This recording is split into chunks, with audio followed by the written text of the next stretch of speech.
Welcome everyone to this week's session where we're going to be focusing on the abstract reasoning section of the UCAT exam. Now, abstract reasoning, you either love it or you either absolutely hate it. There's usually no in between, but hopefully this session will, help you out with that section and will just put you in a better position to perform better in this section. A little bit more about us. This is an organization of medical students, so you know that we're going to be narrating our personal experiences and how we overcame the challenges that you are going to face as medical students, because we just did it in the last 2-3 years. And we also offer affordable and first-class services. So weekly workshops, for example, are free.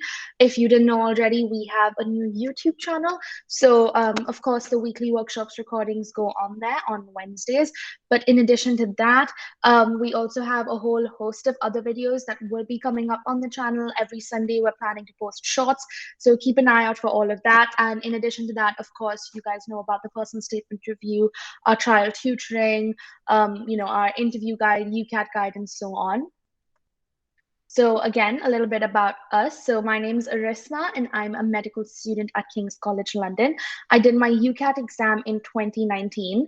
And like I'm assuming a lot of you, I really hated the abstract reasoning section. In fact, I did pretty poorly on it in most of my mocks, but I'm going to take you through some tips that I personally used, which helped me with this section. And in the end, on the day of my exam, my best section was abstract reasoning, and I ended up scoring an 830. Even though I was scoring in the 500s, 600s in my mock. So this session is going to be really useful because I've personally picked out tips that worked for me. So hopefully they should work for you as well. And over to Yusuf. Fantastic. And my name's Yusuf, and I'm a medical student at Oxford University. Very much looking forward to this session. So benefits of this session, I'm sure you guys know, interactive Q&A, insider information in terms of tips for the UCAT exam, all of that stuff. And now we're soon going to move into interview season as well, where we're going to be looking at breaking news, giving you progress checklists. Obviously, all of this is very community driven, so keep an eye out for that as well. And here's the schedule. So we're doing abstract reasoning today. Next week is situational judgment. And after that, we'll be taking a week off, and we'll be posting the schedule for the next few weeks, where we have some very interesting sessions planned. I'm sure you guys are really going to like it. And finally, here are the objectives for today's session. We're first going to learn more about abstract reasoning. Then we're going to learn about the purpose. Then we're going to look at some tips, and then we're going to practice some questions. So how confident are you guys in the abstract reasoning section currently? A 2, fair enough. That would have been me before my UCAT exam as well. A 4, that's great. Okay, so we have a bit of a mixed response. So the average is 3, and hopefully if you're struggling, or even if you're at a 4, at least these tips might help you get to a 3, 4, or a 5. Hopefully these tips help you in one way or the other. What do you guys find most challenging about the abstract reasoning section? Is it numeracy generally? Is it the mental maths? Is it time pressure? Yeah, I understand these. So obviously time pressure is an issue with the UCAT, but this is the worst timed section in the UCAT. And there's multiple rules and particular patterns. I was just going to get to that sometimes one set will have 2 or 3 rules, and you can identify one. And with that one, you get 2 or 3 questions right. But to get all 5 right, you need to identify all of the rules. So I understand how that is an issue. And the complete the statement questions. Okay, so definitely we have practice questions of each type that we can go through. And for me personally, the challenge that I personally faced was the fact that the skills that are used in abstract reasoning aren't really used in school, and were never really taught those skills, like how to identify patterns, similarities, differences. It's not something really addressed in school or used in school, which is what makes it really hard. And of course, the time pressure. So moving on, let's look at the abstract reasoning section in a bit more detail.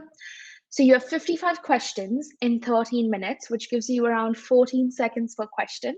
Normally you have 11 sets of 5 questions. And in that case, each set is you're going to get around 70 seconds. So just over a minute for each set. And this is terrible timing. The section essentially tests whether you can identify specific patterns amongst abstract shapes, especially when there are distractors as well. So you'll be assessed on your spatial awareness and reasoning. Questions include shapes along with irrelevant and distracting material, which may lead to incorrect conclusions, but you have to be able to analyze these sets, analyze these shapes, figure out a rule by ignoring the distractors, which obviously can be a bit hard to do. And if we just look at the 4 types of questions, the first type is where you get 2 sets, set A and set B. Each has, I think, 8 boxes. And there's something in these 8 boxes, one rule or one pattern that, brings these 8 boxes together. And there's something common in these 8 boxes. So then, for the question, you'll be given one test shape and you have to identify whether it belongs to set A, set B, or neither. And then in type 2, you will get a series of shapes which are in a sequence, and you have to guess what the next shape in the sequence would be.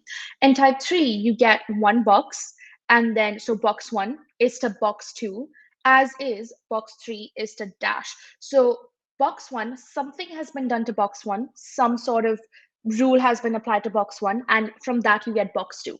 You have to figure out what that rule is, apply the same rule to box 3, and therefore figure out what box 4 is. I understand that without pictures and without the actual question, this might be a bit confusing, but we do have practice questions at the end of this session, so we'll be able to go through all of this in a bit more detail and a bit more concretely.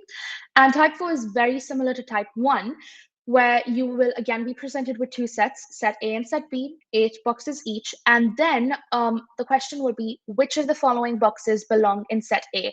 And you'll be given 4 different boxes and you have to choose which box belongs in a particular set. Whereas in type 1, you will be given only one box and you have to choose which set it belongs to. But type 1 and type 4 essentially use the same skill set. And so in the interest of time, in case we're running out of time and need to skip a practice question, I want you guys to rank these question types hardest to easiest so we can focus our attention on those questions. So in case we have to skip something, we can skip the easiest one. Not only will this help us if we're running out of time, but it'll also be particularly useful to see where you guys are currently struggling at, and therefore we can personalize it to your strengths and weaknesses here in this session as well. So I think currently type 1, set A, set B, neither is the hardest. And then we have complete the series. But the last type, box 1 is to box 2, that seems to be the easiest. So we'll keep that in mind. And again, this helps us. So in terms of our UCAT guide as well, we can maybe put in more worked examples or more specific tips for that type of question. But I completely understand this. So for me personally, type 1 and type 4 were the hardest, but I found type 2 and type 3 fairly easy. But I will definitely give you guys tips for those sections as well. And now we're going to move on to understand the purpose of the abstract reasoning section. So what do you guys think? Why is the abstract reasoning section important? And this is a bit of a tricky question because especially when I was practicing for the abstract reasoning, I was like, why on earth would I ever need to analyze shapes in medicine? Why would I ever get like a bunch of shapes as a doctor and I'd have to identify the similarities and differences? And it really baffled me in the beginning. But I want to know your thoughts. Do you guys think it's relevant or do you guys think it's an absolutely useless section and shouldn't be on the UCAT? And if you have no idea, just feel free to put that down as well. Just I have no idea. And that's cool as well. So looking for patterns in scans, or it could be useful in anatomy. Many diseases share similar symptoms. Yeah, patterns, correct. So let's look at what we had written down.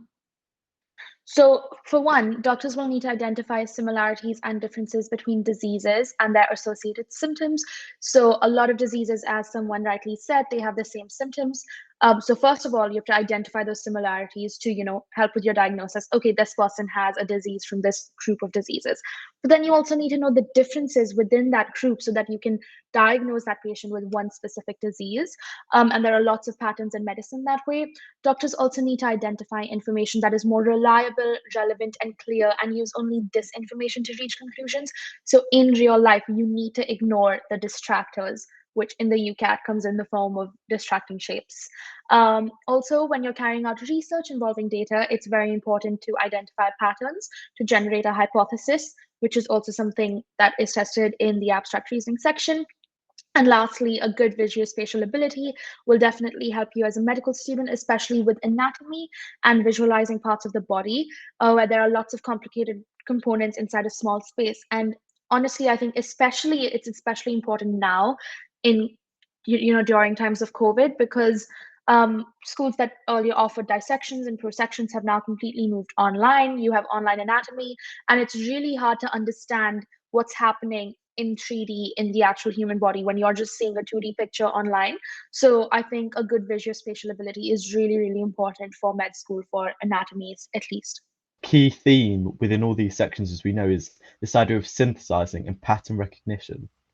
And I know some of you guys commented on this as well. That might be in terms of physically having a look at shapes, looking at the patterns, but it could also apply more broadly to actually recognizing those patterns within concepts, for example.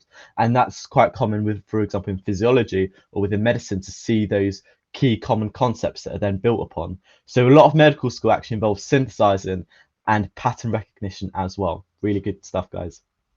Yeah, and even in terms of learning muscles, you later realize that there are muscles in one compartment. All of those muscles in that one compartment have the same function, they have the same innervation, same arterial supply, and you have to identify those patterns, which make learning so much easier. So we're now going to look at some tips for the abstract reasoning section. Um, so number one is actually identify similarities between the two sets. And this is because if you identify one thing that's similar in both the sets, you know that that's definitely not the rule. That's definitely not the pattern. And so you've crossed out one thing on your list of potential patterns, which has made your life potentially easier. Um, Number two is identify a pattern first and then look at the options. Now, if this is in terms of a set, I think four, question type four, where you get four different boxes and you have to choose which one belongs to set A or set B. So identify the pattern first. And this is important because if you look at the answer choices and then look at the sets, you're going to, in your head, just make up a rule that applies to that one box that you're looking at and say one or two boxes in the set, and you're going to be like, yeah, this is correct. But that's actually not correct. And if you look at the set as a whole, you're more likely to find the correct pattern. Number three is start with the simplest box, so the box with the least number of shapes. And this is because it's likely to have the least number of distractors as well. So you can very easily figure out the rule if you're just looking at the simplest box from set A versus the simplest box from set B. And then there are lots of acronyms out on the internet which help you go through a series of common rules, and spunks is one of them. We're going to look at that in more detail in just the next slide. So make sure to use those acronyms because they're pretty useful. The one tip that's never going to leave our slides, and that's flag, don't panic, and move on. If you see yourself spending maybe a minute and a half on one set, that's all right. Just flag it and move on and move to the next question, because definitely, even within the UCAT exam, there are some questions of a higher difficulty than other questions. So if you're stuck on a question, it might just mean that it's more difficult. And if you move on to the next questions, you might find an easier question, and you might be able to do better in the rest of the section. So just flag, don't panic, and move on. Again, in the last minute or two, come back to these questions that you flagged and left and guess the answers for them, because guessing is better than leaving these blank. The next step is to take a step back and look at the bigger picture. Now, if you see yourself, you're going on for a minute and trying to identify a pattern and you really can't, it might be useful to just take a step back and look at the set as a whole. And maybe then you might be able to see a common pattern, because sometimes we get so invested in the minute, tiny details of each particular box in each set. And, we start panicking too much and we start paying attention to these minute details way too much. But if you know you spent a minute and you can't figure it out, maybe just take a step back, and looking at the bigger picture might help you identify a pattern. Again, if you end up spending a minute and a half, then we go back to this tip, and that's flag, don't panic, and move on. Um, the next tip, although it's common for all UCAT sections, I think it's particularly important for the abstract reasoning section, and that's learn from your mistakes. So what I did when I was doing the UCAT exam is anytime I would get an abstract reasoning question wrong, anytime I couldn't identify a pattern, I would take note of that pattern under my spunk's mnemonic. So does it fall under size, shape, so on? And I would write down this rule for all the rules that I couldn't identify, or all the rules that I'd forgotten. And then what I did was, in the last week before my UCAT exam, specifically the last night before my UCAT exam, I just went through all of these rules. And now this is useful because by the time you end up doing your UCAT exam, if you've practiced enough, you would have seen almost every single rule to ever come in the UCAT exam. And if you have a list of all of these rules that you couldn't identify, all of these patterns that you couldn't identify, and you just go through them the night before your UCAT exam, you have all of these rules fresh in your mind. And of course, there's only 11 sets. So you're very likely to get all of those rules in your exam. And because it's so fresh in your mind, you'll be able to identify these patterns much, much faster. So learning from your mistakes and making notes of everything that you get wrong in the abstract reasoning section is key. And honestly, I think that's why I performed so well in my exam. That's because when I was doing my mocks, of course, I wasn't going through my mistakes. I was just doing them. And I wasn't performing that well. But the week before my UCAT exam, I just really focused on my mistakes and what I've learned from them. And I ended up scoring 830. So I definitely think that's key to performing well in this section. And that leads me to the next tip as well, and that's practice, practice, practice. Especially important in this section. One, it's the worst time section, so you really need to practice your speed. But number two, as I said, the more you practice, the more rules and patterns you'll be exposed to, and it's more likely that those rules and patterns will then come in your exam. So you'll be able to identify those much, much faster if you've practiced them before. So those are my 8 tips for the abstract reasoning section.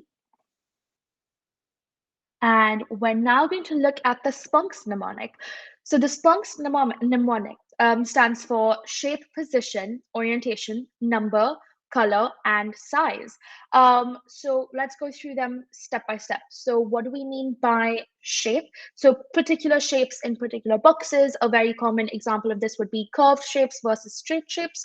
And so just a tip, if you see really peculiar shapes, like if you have complicated shapes like stars or the crescent shaped moon, try to think of shape, try to see if there's some rule involving shapes, because if, for example, the rule is curved shapes versus straight shapes, they can't just use a circle for the curved shape over and over again. They'll have to start using other shapes like the crescent shaped moon and so on.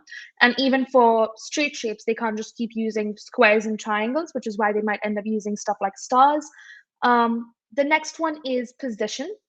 So this refers to the position of particular shapes in the box. And so if you see a lot of shapes in the box and with different positions, then maybe you might want to think of position, which I know is a bit of a general rule, but that's how I think of it if you see lots of shapes.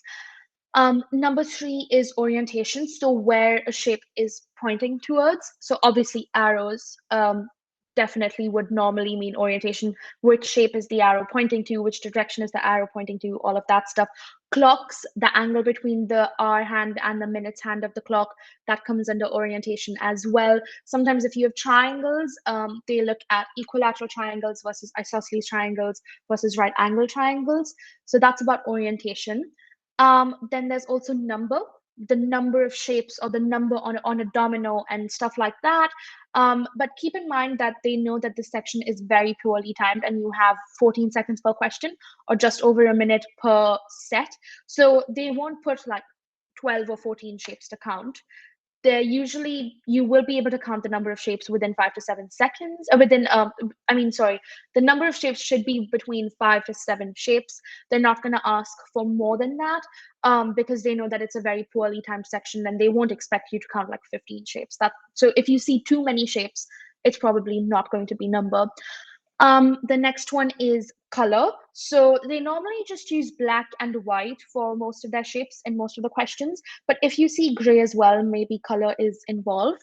And lastly, there's size. So you're going to have a super big shape and then a super small shape. And that will give you the hint that size is involved in some way in this set. This acronym is particularly useful, and what Arisma highlighted before is to ensure that when you're making your lessons that you've learned from those marks you've dropped, actually add them almost like bullet points to one of these bits here, and that's going to help you. So if you like, the magic comes in not just remembering the acronym, but then remembering all the sort of progress checks, all the questions that you can ask yourself very quickly and go through in the exam. And that's what's going to be useful. And the quicker that you can go through this mental checklist of not only those acronyms, but of course your bullet points that you created, the better you're going to perform in this section. Definitely. So that's it for the first three objectives, and we're now going to move into our practice session. So we're going to practice some abstract reasoning questions. Okay, so let's look at type 1 first. So you will be presented with two sets, set A and set B. You will then get a single shape, and then you'll be asked whether it belongs to set A or set B or neither. Now, again, the focus of these sessions isn't to train you in terms of time, but rather to train you in terms of answering the questions correctly. So on the next slide, I've put a picture of set A and set B, and I'm going to give you a minute to identify just the pattern in these two sets. That's it. So we're gonna, okay, let's make it 40 seconds.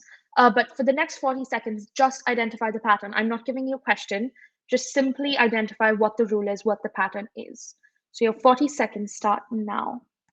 So that's 40 seconds, and I know that feels like nothing, but on the next slide, if anyone didn't get the pattern, just whoever's identified the pattern, just choose what aspect of spunks was it from. Was it shape, position, orientation, number, color, or size? So we don't want to give the pattern away just yet, but if someone had any doubts about what it was, then you'll get the category now, and we can obviously go back to the set and you can try to figure out a pattern. Another thing is that sets often have multiple rules, so it won't just fall into one category within spunks, but it might be multiple. So as you can see, it's just one person who's answered, but they've said it's position and color.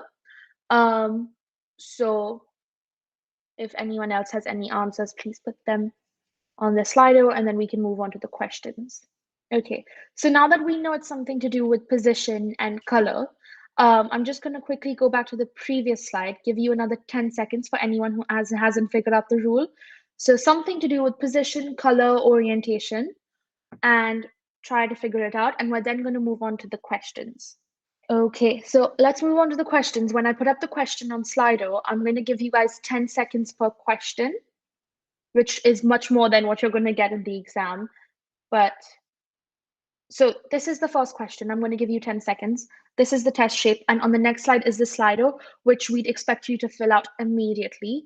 We're not going to give you another 10 seconds or minute on the next slide, but we're going to give you 10 seconds on this slide so you can figure out what the answer is. The options for this question, as you know, are set A, set B, or neither. This is your test shape. These are the two sets, and your 10 seconds start now. Okay, so which set does the test shape belong to? And just another question, would you guys like me to go over what the correct answer is and why it's correct after each question, or right at the end? Because if I go through it now, then you're going to know the rule, and then we can, if for all the subsequent questions, you'll know the rule then. So do you guys want me to go through the correct answer now and the rule now after this first question, or right at the end?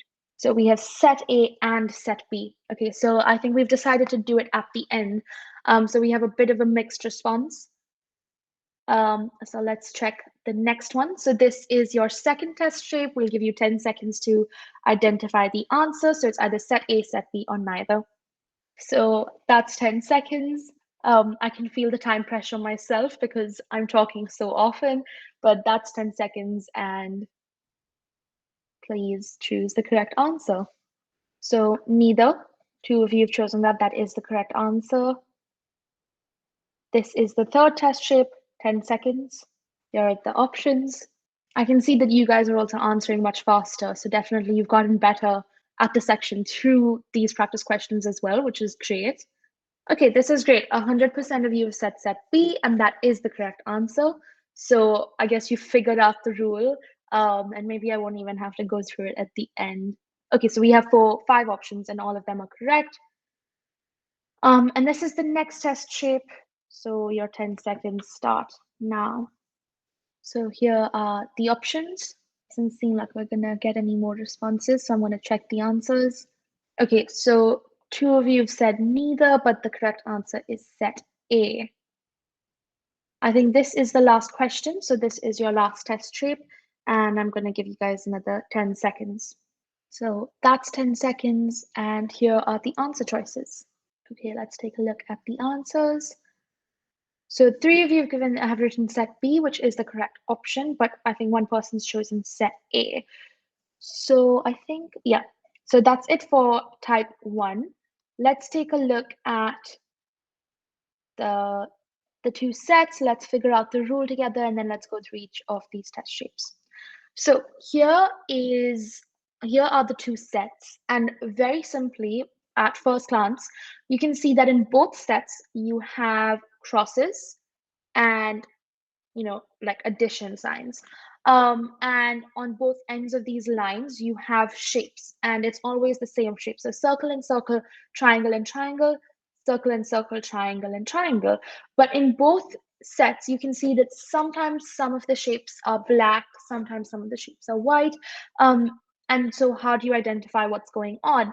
So in set A, if you look at these three boxes, they all have a cross, like a multiplication sign cross, and all four of the shapes are white. But in these three boxes where you have an addition sign, two of the shapes are black. Now in set B, again, you have crosses and addition signs, but when there's a cross like a multiplication sign, there are some of the shapes are black. Again, you can see how it doesn't matter what shape is black, because in this box, the triangle is black, but in this box, the circle is black, and whatever this shape is black. So the shape doesn't matter. It's just that if the orientation is that of a cross, like a multiplication sign, then one of the shapes will be black.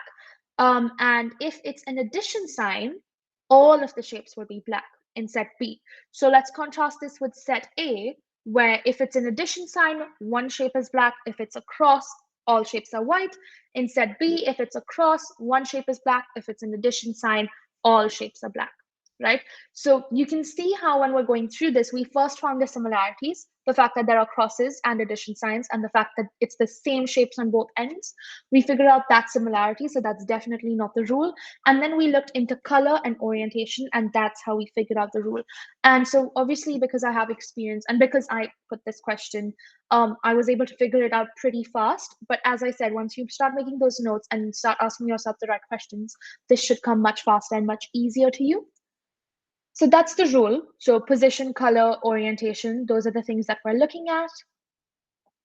And now this is the test shape. So you can see it's a cross, and it's all white. So it's definitely not set B, because in set B, if it's a cross, one of the shapes is black, one of the shapes is white.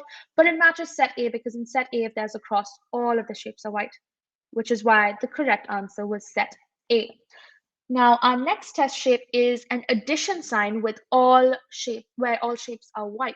But this doesn't match in any of our sets, because in set A, if it's an addition sign, one of the shapes has to be black. And in set B, if it's an addition sign, all of the shapes have to be black. So this test shape actually belongs to neither set. And now our third test shape is a cross where one of the shapes is black and one of the shapes is white, and that perfectly fits into set B. You can just literally, if you get a test shape and put that box in set B, like over here, you can see that it's pretty much the exact same thing. So it definitely belongs to set B. You can visualize that shape being in set B very easily, because you can see the exact same thing in one of the boxes. So that is why the correct answer is set B, which all of you got. And this, I think a lot of people got this one wrong, and that is you have an addition sign where one of them is white and one of them is black.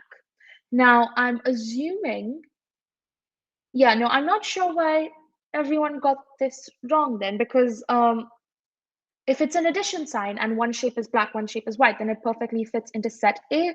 Like you can see over here, this is an example of the exact same thing. So the correct answer is set A and not neither.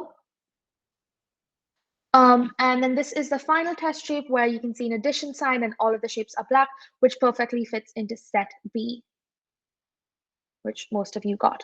So that was it about type 1 questions. If you guys have any questions, you can put them in the chat right now. And obviously we have an audience Q&A session at the end as well. So even if you have super specific questions about one type of question, that's fine. Just put it in. We'll come back to these slides and we'll address it. So the next question type is where you get a sequence of shapes and you figure out what's the next shape in the sequence. And I think someone found this particularly hard, so maybe this question would be good practice. So again, I'm going to give you a minute here. This is the sequence and you need to complete the series. I'm sorry. So we're going to give you 40 seconds. and you need to figure out which one of these options completes the series. Now, this is because on Slido, I couldn't put all of these questions. So I've put the question, I've put the screenshots here, and on the next slide, it's just the answer choices. So whatever answer choice you choose, either keep that in your mind or write it down on a piece of paper, because on the Slido, it's just the letters A, B, C, D. There's no actual box that I've put. So I'm going to give you 40 seconds starting now. Okay, so that's 40 seconds. Make sure to keep your answer choice in mind or write it down on a piece of paper. And let's check the answer. So which figure completes the series, A, B, C, or D? Okay, this is great. All of you got the correct answer, and that's C. So that's perfect. I'll just quickly go over why that's the right answer for anyone who's watching the recording. So as you can see, this shape rotates by 90 degrees clockwise. So from here, you can see that the triangles on the top, the triangles on the side, even the shapes inside, they move clockwise by 90 degrees. So that's that. And so then you need to choose an option where everything's moved by 90 degrees. So that means you will have two circles in this position, except all of the options have that. So now we need to look at another rule. So let's look at how the color of these objects change. So first you have two black objects vertically, then two black objects here, then two black objects vertically again, and then two black objects here. So logically, the next shape should have two black objects vertically, and there's only one answer choice which has that option, and that is C, which is the correct answer. So moving on to question type 3, where you have box 1 is to box 2, as is box 3 to box dash. So here is the question. So this is box 1 and box 2, and these are your answer choices for box 4. I'm going to give you guys 40 seconds starting now. So that's 40 seconds. Again, again, keep your answer choice in mind or write it down on a piece of paper. So one of you got B, which is the correct answer, but most of you put in C. So let's look at why the correct answer is B. So first things first, let's look at the relationship between box 1 and box 2. First thing that I noticed is the arrows. So all of the arrows have been flipped. And if we look at this box, we need to make sure that all of the arrows flip again in the answer choices.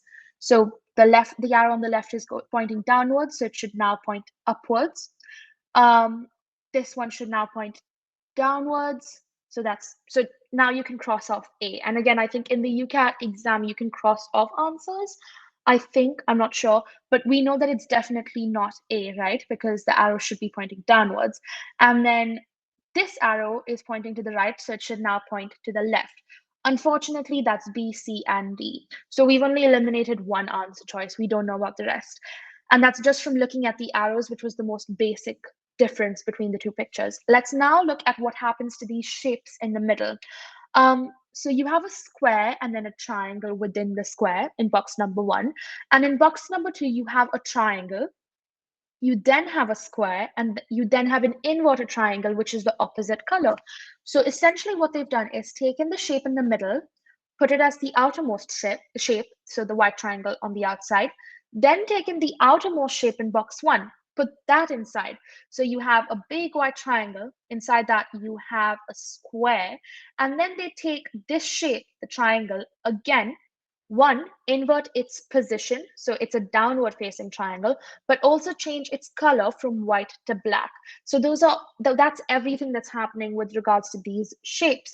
Now, if we apply that same rule to this shape over here, we have to take the innermost shape and now make it the outermost shape.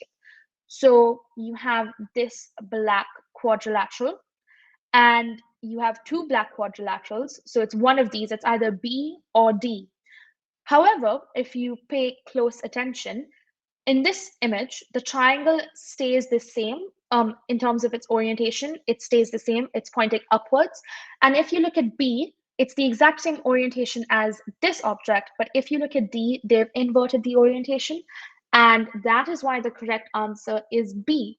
So they have kept the color the same in B, and they've kept the orientation the same in B. In C, they have changed the color to white, and in D, they have changed the orientation, which is why C and D are not the correct answer choices. but B is the correct answer choice. So I hope that helped.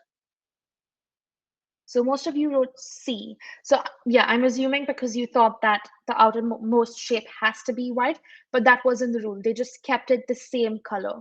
And then so don't assume that there's a rule in terms of color in the sense that the outermost shape always has to be white.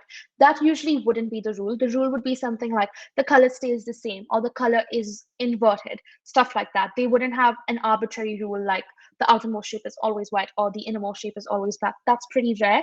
It's normally the color stays the same or the color changes, as in this case where the outermost shape has the same color, the innermost shape's color has changed. So I hope that made some sense, and that's why the correct answer is B.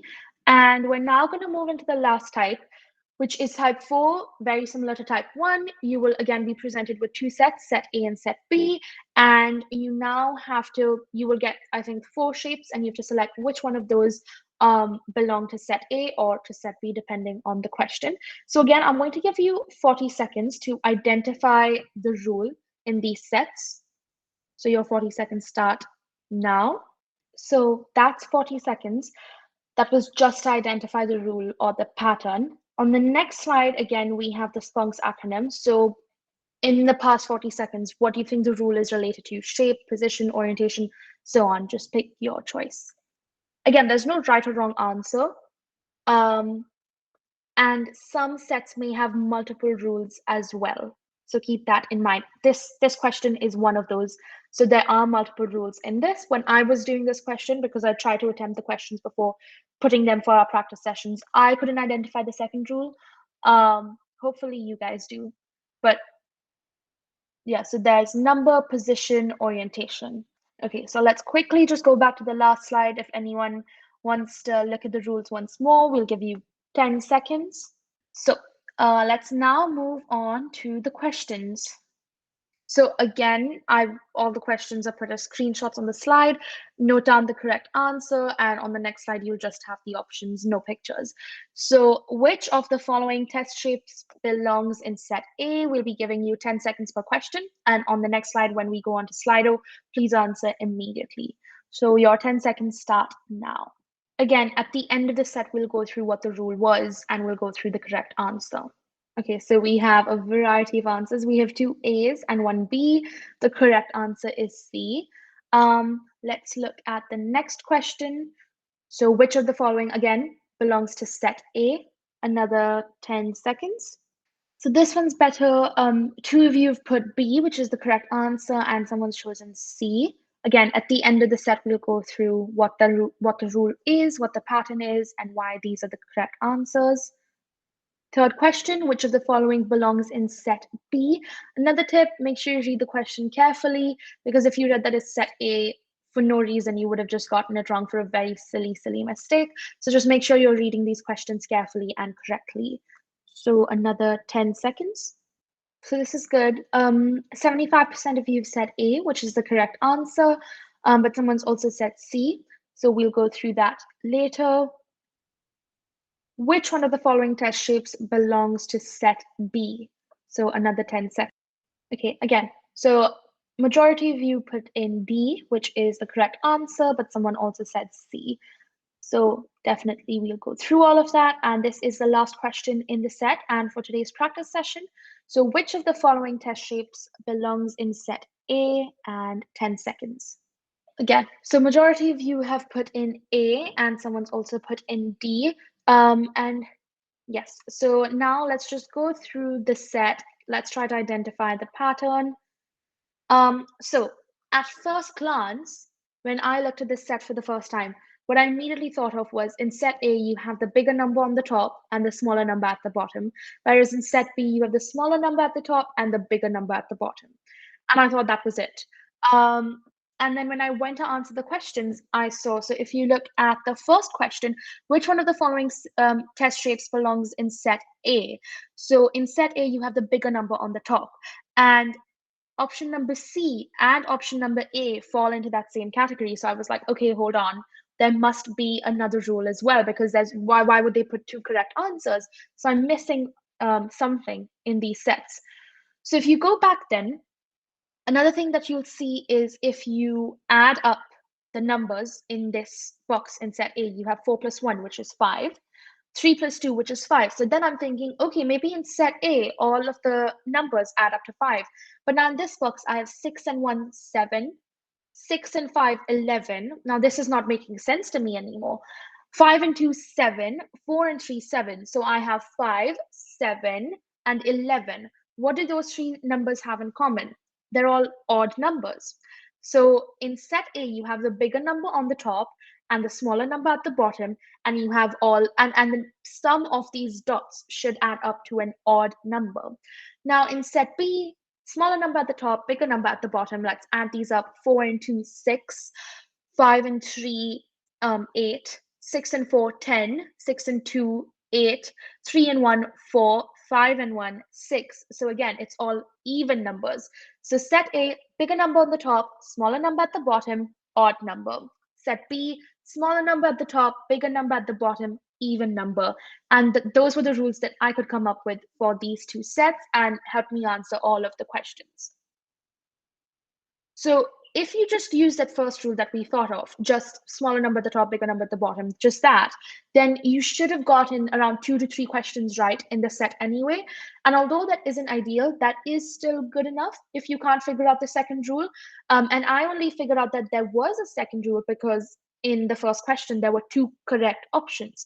But in a lot of situations, that won't be the case, and you won't figure out that there's a second rule, and that's all right as well. If you have one rule, you will still get 2 to 3 questions right, and that is good enough. So which of the following test shapes belongs in set A? We know we need bigger number on top, smaller number at the bottom, so it's either A or C. 6 plus 2 is 8, but set A wants odd numbers, so it has to be C, which is the correct answer. Which of the following again belongs in set A? Can't be A because that's smaller number on the top. It can be B, it can be C. Can't be D because D has 2 equal numbers and that doesn't come in set A or set B. So it's either B or C. Let's add them up. 5 plus 4, 9. That's an odd number. It's probably B. Let's just double check with C to make sure.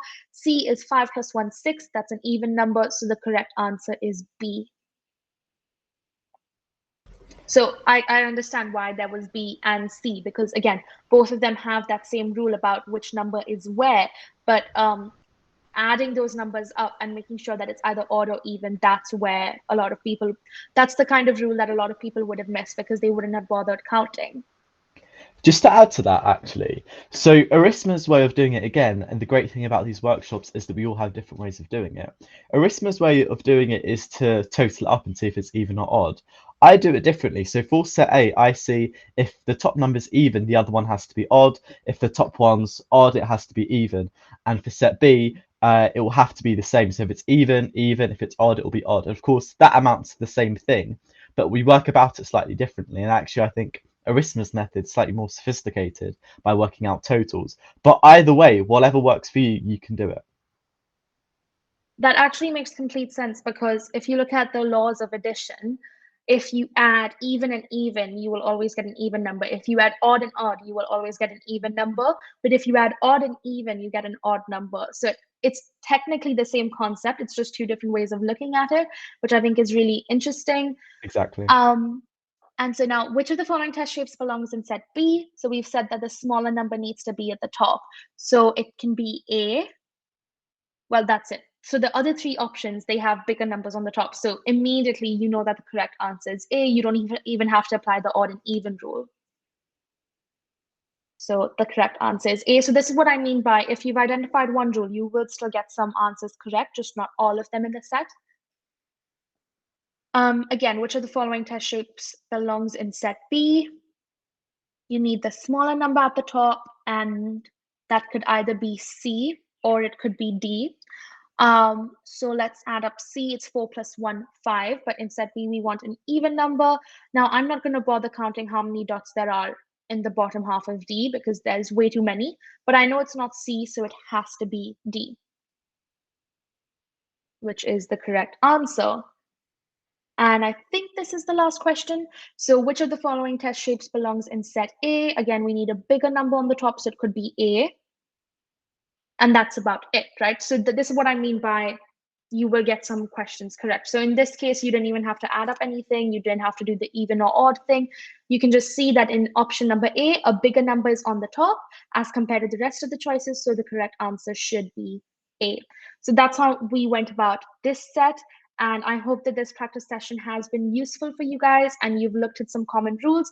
Again, if you got any of these questions wrong, of course, this presentation will be shared with you and the video will be shared on YouTube as well.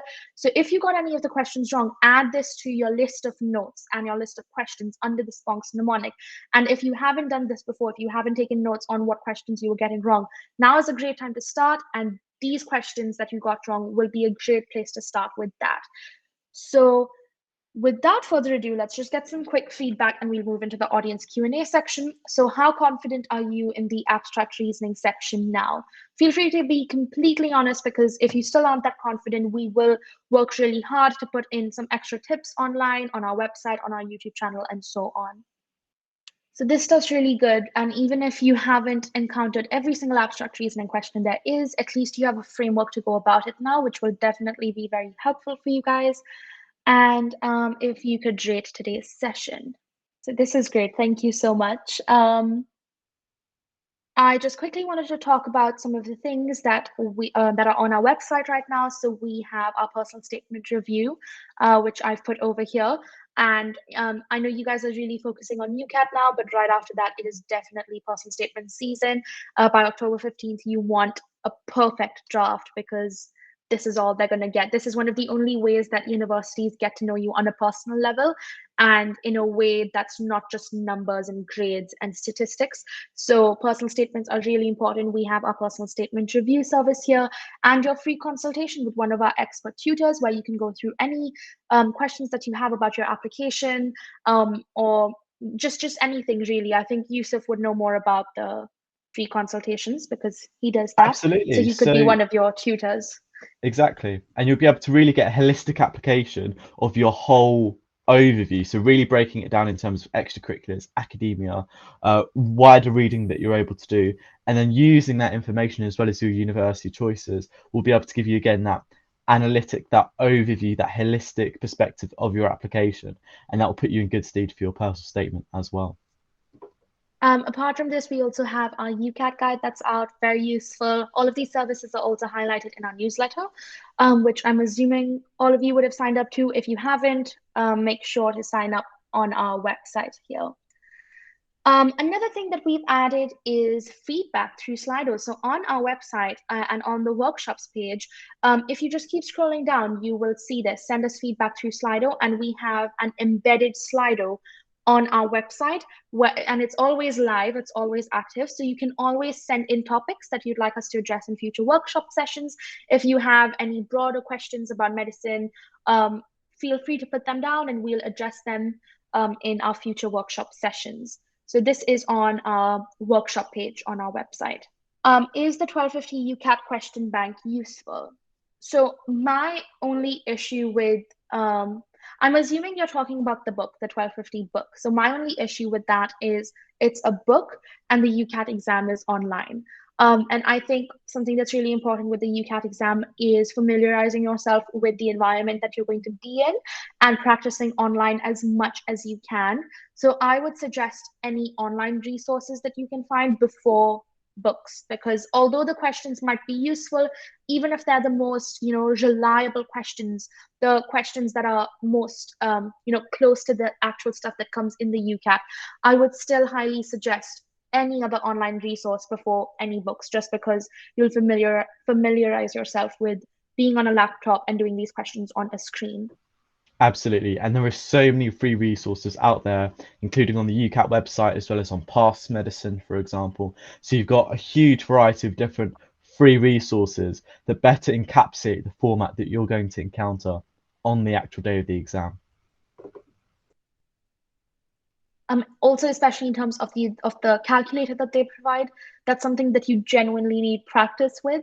So practicing online is incredibly useful. And as you progress into the next year at med school, what are the values that you've gained, especially during the pandemic with virtual learning? So is this a question about what kind of values and skills you need as a medical student in the middle of a pandemic? Yeah, we can treat it that way, or we can see it as our own personal experiences. Mhm. Personally, I don't think that my values per se have changed in terms of what I value. Maybe in terms of my habits and in terms of what I've had to adapt with, absolutely. For example, in utilizing more accountability, for example, through friends, working together to have that same, if you like, intellectual stimulation, that same accountability in your work, and that's particularly useful. And also just as a platform to then be able to share any ideas, thoughts, and discuss ideas together to brainstorm ideas, as well as actually to say and to put out and talk about each other's road bumps that we're having and ways that we can go about countering those and improving it. So really, you can use it as an opportunity to therefore improve your academia, but also just your overall welfare as well. Yeah, I think in terms of values that I've gained, I mean, skills that I've gained is definitely accountability, as Yusuf said. Um, I didn't really hold myself accountable with lots of friends, and that's just because, well, it was my first year at university and I was at home, so I wasn't interacting with that many people in the first place. But just holding myself accountable, being more organized, um, for me, a lot of the skills that I gained was also because I had this jump from high school to university. And in that jump itself, you learn so many things. So holding yourself accountable, being more organized, because it's not like teachers are behind you to finish your lecture and, finish all the work. Like no one really cares. And you have to have that self and intrinsic motivation. And in terms of the pandemic with virtual learning, I think my visual spatial abilities have greatly improved. Because, as I said, looking at a 2D image on a PowerPoint presentation over Microsoft Teams is very different to going into the dissection lab and looking at a real body, which we didn't have the opportunity to do this year. So, in terms of that, and also being very resourceful. So, I've been like looking at lots of YouTubers, influencers, blogs, so on to try to find the best resources to help me with my learning. And I think those are skills that I'm going to, you know, keep with myself for the rest of med school: resourcefulness, holding myself accountable, self-motivation, and so on. I I hope that completely answered your agree. question. Yeah, Yeah. the other thing that I'd want to add there is about this idea of proactivity. I think certainly made me more proactive. For example, whether it be emailing lecturers to ask a question or to get critique on a particular research paper that I had a look at, and then being able to chain that with others and just to work on my logical thinking as well. So I think in that sense, it's certainly been a really good opportunity to build upon your independent research skills that, of course, you guys as year 12s, year 13s will be building, whether it be through your extra reading or doing an EPQ. And also, I think the pandemic was a great opportunity for me to explore my interests outside of just pure medicine. So I'm really interested in global health, public health, but also in terms of, working with the aspiring medics and trying to gain skills outside of medicine, like marketing and, graphic design and content creation and all of that. I really wanted to develop those skills as well. And the pandemic gave me the opportunity to do so because I've had so much more free time on my hands. So definitely when you're looking at you know personal development, don't just look at it in terms of medicine, because again, medicine is not your entire life. If you have any other interests that you want to develop or you want to explore, feel free to explore those as well, and that's what I did this summer. So that's the end of our session. Again, if you have any other questions, you can leave them on the Slido on our website. You can leave any suggestion or any feedback. And I hope today's session has been helpful and useful for all of you. Um, we will see you guys next week for our situational judgment session. And yeah, that's it. So we'll see you guys next week. Thank you so much for joining. Thanks for tuning in. See you later.